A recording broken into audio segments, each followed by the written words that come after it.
Hello everyone and welcome back for another lesson. Today's lesson is about countable and uncountable nouns. Countable nouns have got two forms, the singular and the plural. However, uncountable nouns have only one form, the singular. 1. Countable nouns. These can be in the singular form and the plural form. For example, look at the pictures. A fork, two forks, an egg, four eggs, a glass, 8 glasses. Countable nouns in the plural. We have regular countable nouns, and these take only S, like dog, dogs, apple, apples, bass, basses. Although bass, we add ES because we have the end is S. Okay, words that end in S, sh, ch, they take ES, okay, or X. We have also words that end in Y, preceded of course by a consonant, so we change the Y into I, and we add ES, like a baby, babies, cherry, cherries, city, cities. But we have irregular countable nouns as well. These are irregular plurals, like this list, but it's not exhaustive. Look at the words. A knife, knives. Man, men. Mouse, mice. A child, children. A foot, feet. A tooth, teeth. A person, people. We will have perhaps a look at a detailed lesson on irregular plurals in the future. 2. Uncountable nouns. Well, these are never put in the plural because we cannot count them. Okay. They're looked at as a unit. Look at this. Bread, milk, cake, meat, cheese, and chocolate. Of course, there are others. If we want to count uncountable nouns, we give them a unit. Like in here, milk, we can say a carton of milk. Cake, a piece of cake. A slice of bread. So I see bread as a whole is uncountable, but we can count slices of bread. Juice, a liter of juice. So here we count the liters of juice, not juice itself. A bar of chocolate. A kilo of meat. Here it's the kilos that we count, right? 2 kilos of meat, etc. Then we have sugar. It's also uncountable. So we say a packet of sugar. Coke, a can of Coke. Coffee, a cup of coffee. A bowl of cereal. A loaf of bread. And a glass of tea. So we give the uncountable noun, okay, a unit, so we make it, somehow countable. Quantifiers with countable and uncountable nouns. 1. Much. Much is only used with uncountable nouns. Let's have a look at these examples. There isn't much sugar in my tea. Is there much sugar in your tea? Many. Many is used only with countable nouns.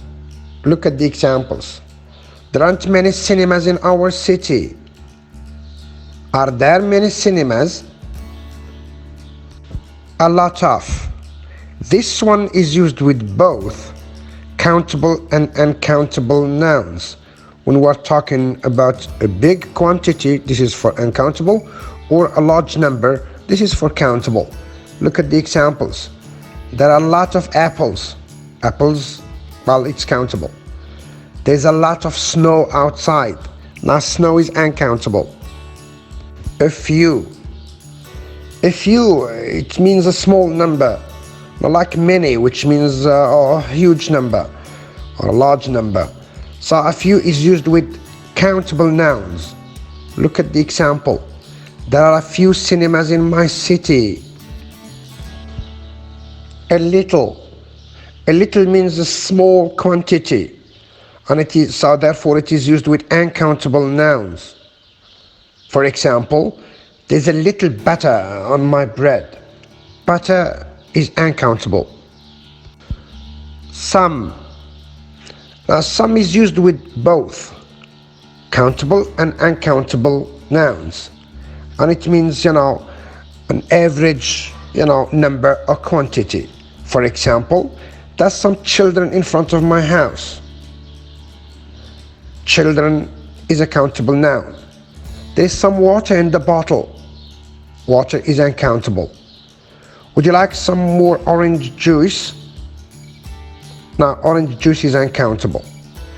May I have some of your pens? Pens is countable. Okay, we shall see a distinction between there are and there is in coming lessons. Any. We already saw a lesson distinguishing some and any. Well, let me just remind you that any is used with both countable and uncountable nouns. Look at these examples. There aren't any students in the classroom. Are there any cars in the garage? Have you got any money in your purse? Don't you eat any butter for breakfast? So in the first example, students is countable. Cars is also countable in the second one. But money and butter in the third and the fourth are uncountable. So any, as we said in the previous lesson, is used in the negative sentences. Like in the first one, there aren't any students in the classroom. Or the interrogative, are there any cars in the garage? How much and how many? This is very important because when we communicate the language, we often ask how much or how many. Look at this. How much is used with uncountable nouns? Well, when we ask questions about something uncountable, like in the following situations, look at them. Are these questions? How much money have you got? Someone asks you this question. Or we need some tea. Well, but how much do we need? How much tea do we need? So tea and money are uncountable. How many is used rather with countable nouns. Look at these questions. How many apples do you eat in a week? How many newspapers do you read every day? So, apples and newspapers are countable nouns. This is it. This lesson is about countable and uncountable nouns and the quantifiers that go with them. Now, of course, you can produce your own sentences, your own examples, using, much, many, a little, a few, some, a lot of, etc. and put them down in the comments after the video. Of course, you can also practice by asking questions with how much and how many. The lesson, therefore, has come to an end. Thank you very much for listening to me, and ta-ta for now.